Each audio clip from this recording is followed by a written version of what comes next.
Bonjour à tous, ici c'est Thomas. Aujourd'hui nous allons voir comment bien placer un stop loss.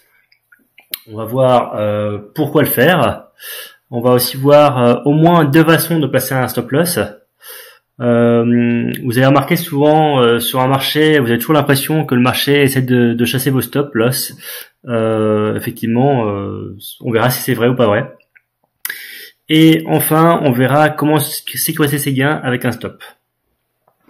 Donc je pense que tout d'abord, il faut commencer par savoir ce que c'est qu'un stop loss. En fait, comme son nom l'indique, stop loss, loss comme perte, qui vient de l'anglais forcément, est un ordre de bourse utilisé pour couper ses pertes. En fait, les traders vont prendre une position et ils vont définir quand ils vont passer cet ordre d'achat de l'action ou d'une action si c'est effectivement une action. Quand ils vont passer l'ordre d'achat, ils vont tout de suite mettre un ordre stop loss qui sera leur perte maximale qu'ils s'autorisent à faire pour ce trade. Donc, pourquoi faire? En fait, quand j'imagine comme beaucoup de débutants, au départ, on se dit mais pourquoi un stop loss, ça sert à quoi? C'est nul. En fait, si on achète tout de suite, même si le marché descend, qu'on espère qu'il monte, que le marché monte et qu'il descend, en fait, on est pas dedans dès le départ. On se dit bah c'est pas grave, on va laisser courir la position et puis un jour ou l'autre, finalement ça va revenir sur notre position d'achat et puis au moins on perdra rien du tout quoi. Oui, sauf qu'en fait votre argent pendant X mois, X semaines, X années, il peut très bien être bloqué et finalement votre argent sera bloqué.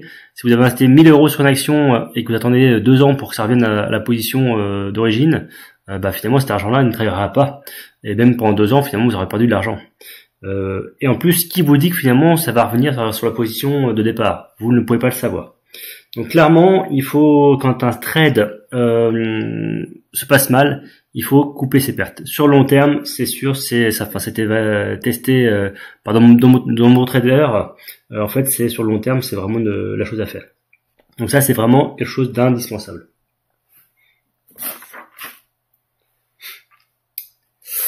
Alors, maintenant, on va parler des différentes façons de passer un stop loss. Il y a plusieurs façons. On va parler de deux premières choses pour commencer. Soit en mettant un pourcentage fixe tout le temps.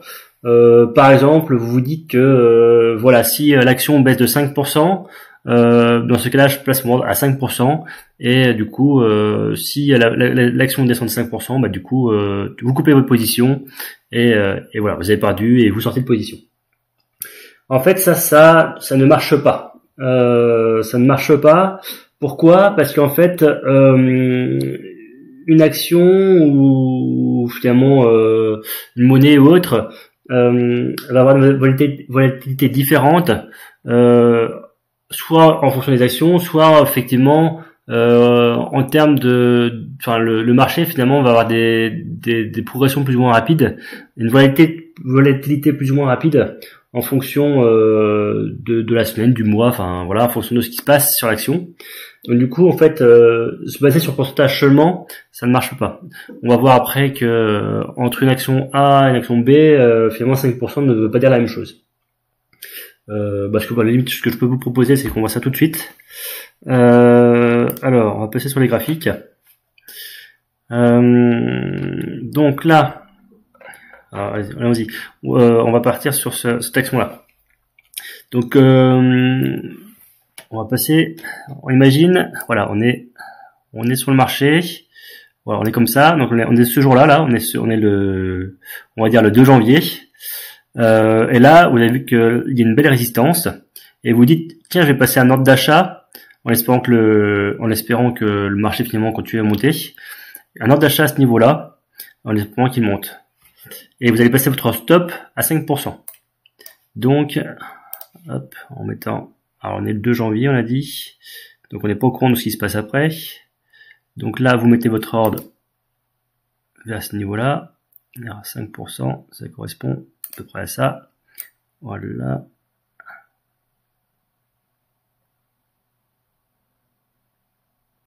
Voilà. Donc vous allez à peu près entrer sur ces niveaux-là.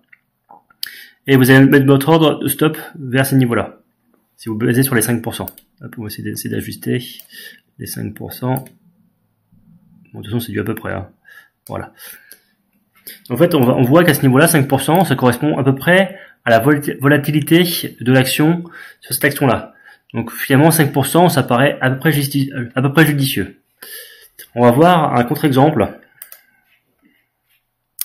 Donc là, en fait, on peut voir, on s'imagine qu'on est juste là, que l'action vient juste de casser la résistance. Alors il faut toujours attendre que la barre soit finie pour entrer en position. Donc du coup, vous allez acheter juste le lendemain. Hop. Donc vous allez acheter finalement directement à l'entrée du marché. Donc vous allez acheter par ici. On va voir ce que donne le 5% de baisse de votre stop. Si vous mettez à 5% de baisse, voilà. Alors vous rentrez par ici. Et vous voyez que 5% finalement, le mouvement finalement il est assez important entre là et là, la petite hauteur qui est là, et l'action comme ça, le mouvement que fait l'action, on voit bien que là il reste vraiment de la marge. Donc là, 5% sur cette action-là à ce moment-là, c'est vraiment pas judicieux. Donc c'est vraiment en fonction de la volatilité qu'il faut mettre ses stop loss et vraiment pas en fonction d'un pourcentage. Donc mettre un pourcentage fixe, ça ne sert à rien. Ça dépend vraiment du moment et de l'action, de la volatilité du moment.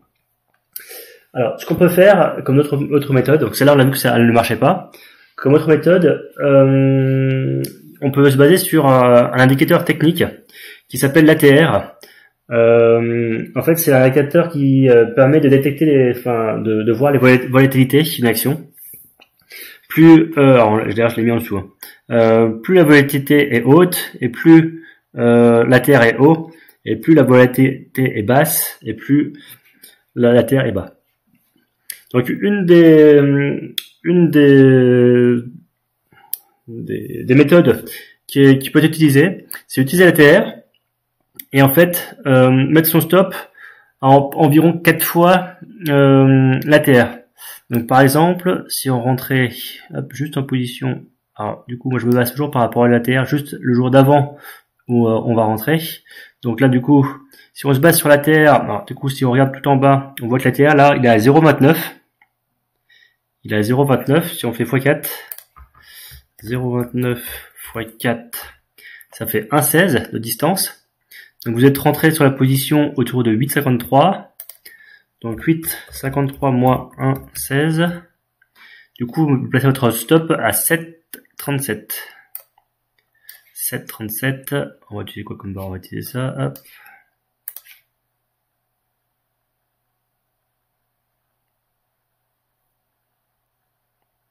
Euh, 7,37 j'ai dit. Tac. Voilà. Je vais juste vérifier une chose. C'est bon, c'est enregistré. Voilà, donc du coup, on peut voir que là, l'ATR est un peu plus judicieux. On voit que ça respecte plus la volatilité de l'action elle-même de ce moment-là. Donc du coup, effectivement, ça semble un peu plus judicieux. J'ai oublié de vous préciser. En fait, là, on a pris l'ATR 14 périodes. En fait, l'ATR 14 périodes, il fait quoi? Il calcule les amplitudes des 14 dernières bougies. En fait, le plus haut et le plus bas, il fait la moyenne sur les 14 derniers jours. En l'occurrence, on est en journalier, donc c'est 14 derniers jours. Donc voilà, on voit qu'effectivement, l'ATR, c'est une méthode qui marche plutôt pas mal. Alors moi, la méthode que j'utilise le plus, c'est pas l'ATR non plus. Alors forcément, c'est pas le pourcentage. Hein. On a tous vu que c'était pas bon, c'était pas intelligent. Moi, ce que je fais souvent, c'est que je me passe mes ordres stop, mes stop loss sous le dernier le plus bas. Donc là, en l'occurrence, alors pour cette action-là, le plus bas, ça aurait été, alors le plus bas est vers ces niveaux-là. Donc du coup, j'aurais placé l'ordre stop un tout petit peu en dessous. Donc j'aurais mis l'ordre stop à ces niveaux-là. Pour l'autre action qu'on a vu tout à l'heure, on va refaire la méthode de l'ATR. Comme ça, on aura vu pour les deux actions. Donc l'ATR, donc là, on a dit qu'on rentrait qu'on était au 2 janvier. Hop. Donc là, l'ATR, on voit tout en bas, on voit qu'il est à 0,059, donc ça fait 0,06. Donc 0,06 fois 4, ça fait 0,24. 0,24, on rentrerait en position, si c'est cassé vers le haut, un tout petit peu au-dessus. Check.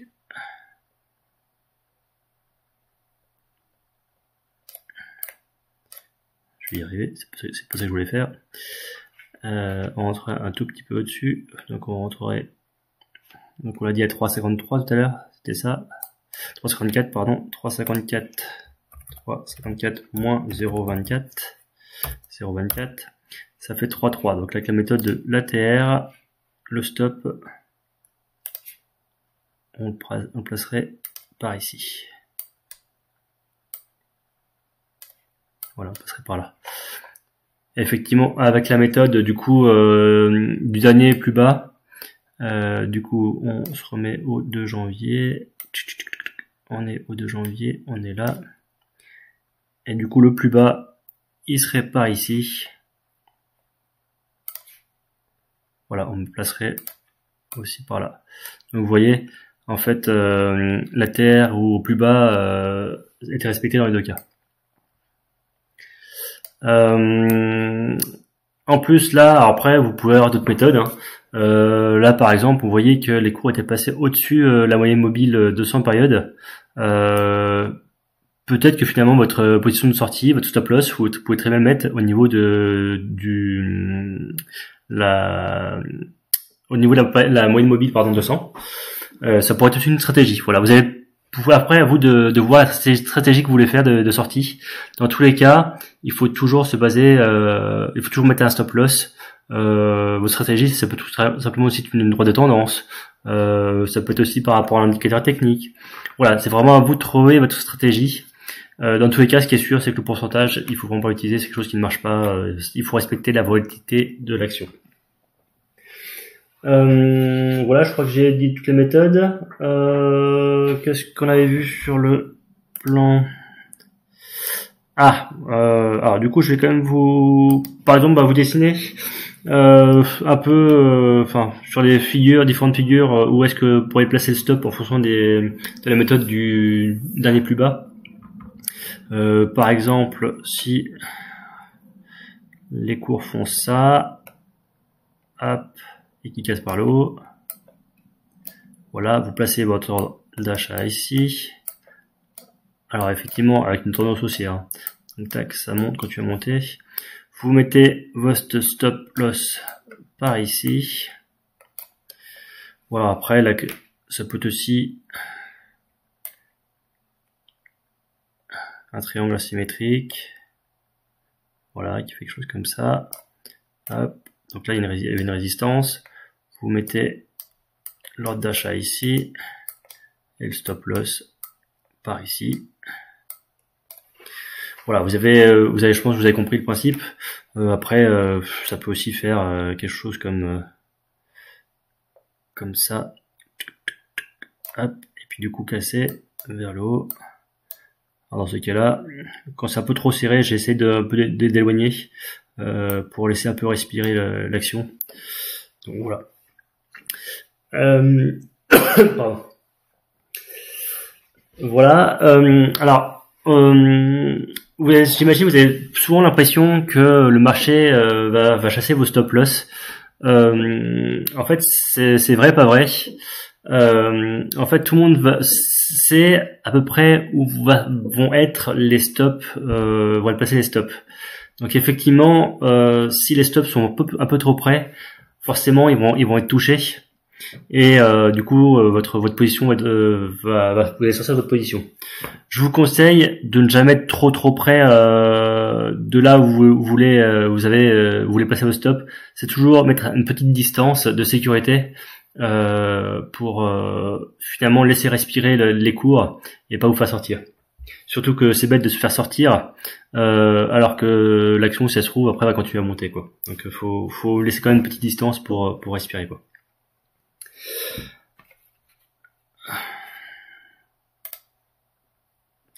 Alors, oui, comment sécuriser ses gains avec un stop? Alors, qu'est-ce qu'on peut prendre? Peut-être. Est-ce qu'on reprend cette action-là ou pas? Ouais, on peut reprendre cette action-là, pourquoi pas. Voilà, donc par exemple, vous avez vu que la tendance ici était haussière. Donc là, elle est haussière. Vous avez décidé dans votre stratégie de rentrer par ici. Alors pourquoi? Par exemple, parce que tout simplement, vous avez vu que les cours ont rebondi sur la moyenne mobile 200. Et qu'en plus, voilà, il y avait à peu près une résistance à ce niveau-là. Voilà, on va se rapprocher maintenant. Que du coup, il y a une bougie où finalement il y a une bougie qui a essayé de pénétrer la résistance et finalement qui s'est fait rejeter. Elle s'est fait à la fois rejetée par la résistance et par la moyenne mobile. Donc vous vous dites que finalement le cours vont continuer à remonter, donc du coup, bah, vous rentrez en position, par exemple. Par ici, allez, on va dire par ici, l'attaque. Vous placez votre stop, bah, du coup, en dessous la résistance et en dessous la moyenne mobile pour être sûr. Donc on imagine que vous mettez votre stop, allez, par ici, hop, voilà. Vous êtes rentré par ici. Donc du coup, la hauteur de notre stop, à peu près comme ça. Une fois, alors une de vos stratégies par exemple, pourrait de prendre vos gains au niveau du plus haut là, ici. Hop, votre objectif finalement c'est au niveau du plus haut ici. Je vais y arriver. Voilà à peu près. Donc du coup, dès que l'action arrive à ce niveau-là, vous prenez tous vos gains. Bon, ça peut être une solution, mais ça peut aussi finalement vous prenez 50% de vos gains. Et vous continuez avec les 50% qui restent, finalement à suivre la tendance. Mais par contre, pour vous assurer des 50% restants, vous allez devoir monter en fait vos stops. Vous pouvez tout simplement décider dans votre stratégie, par exemple, voilà, les cours ont atteint la même hauteur que là. Du coup, c'est la flèche qu'on va déplacer. Hop, les cours hop, ils ont atteint la hauteur de la flèche, ça atteint ce niveau-là. Une fois que les cours ont atteint ce niveau-là, vous remontez votre stop. Hop, les cours, ils ont refait la même hauteur que la flèche. Hop, on va la refaire. Tac, tac. Les cours ont fait ça. Hop, votre stop, vous le replacez là. En fait, vous déplacez votre stop en fonction de la distance que vous avez décidé, en fonction de critères que vous avez décidé en fonction de votre stratégie. Voilà, vous déplacez le stop en fonction de ce que vous avez décidé. Voilà, c'est une bonne méthode pour prendre des gains et puis aussi suivre la tendance. Moi, c'est ce que je fais toujours. Finalement, je prends un pourcentage en fonction d'un objectif et après, j'essaie de suivre la tendance et j'essaie de déplacer mon stop au fur et à mesure. Voilà, c'est une stratégie que j'utilise. J'en ai d'autres, mais celle-là marche plutôt pas mal. Voilà, donc je pense avoir fait le tour. Je vous dis à très bientôt et je vous souhaite de très bons trades. À bientôt.